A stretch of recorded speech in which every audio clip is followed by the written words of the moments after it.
right, today we're going to look at graphing some linear equations.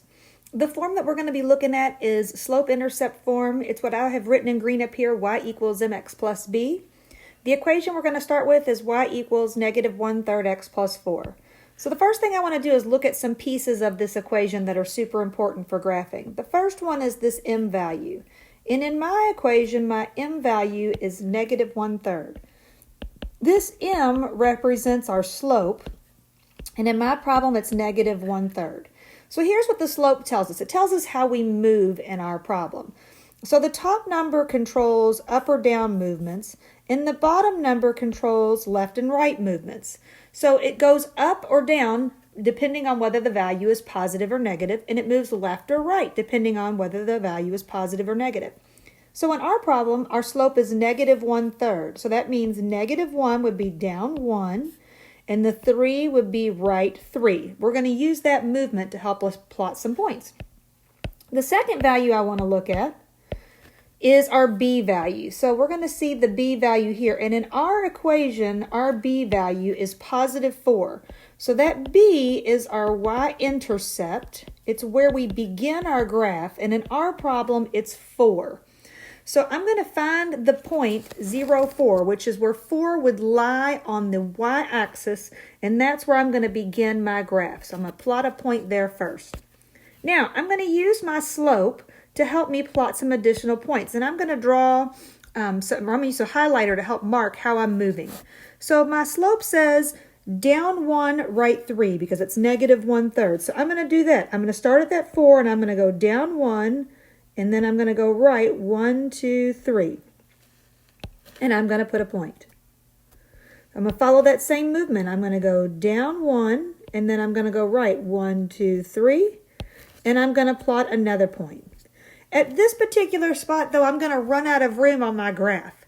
If I wanted to plot some additional points on the left side of the graph, I could do that. All I have to do is change my movements on my slope. So I can go down 1 and right 3, or I can change both movements and go up 1 and left 3. So that's what I'm going to do here on the other side. So I'm going to go back to that 4, and now I'm going to go up 1 and left 1, 2, 3. And I'm going to put a point, and then I'm going to go up 1 and then left 1, 2, 3, and I'm going to put another point. And now I can see that my points make a nice straight line. I'm going to connect those points with a line. And that red line represents the equation that I have written here.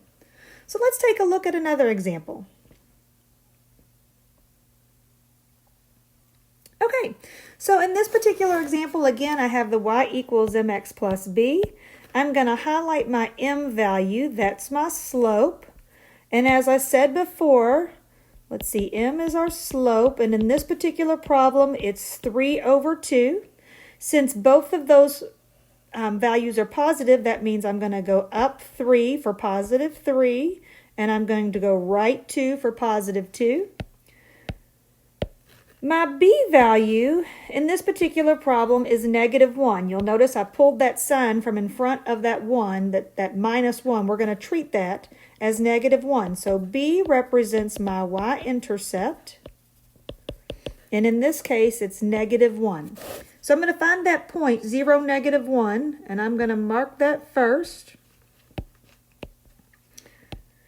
And then I'm going to use my slope here to help me plot some additional points. So it says I need to go up 3 and right 2. So I'm going to go up 3, 1, 2, 3, and I'm going to go right 2, and I'm going to plot a point.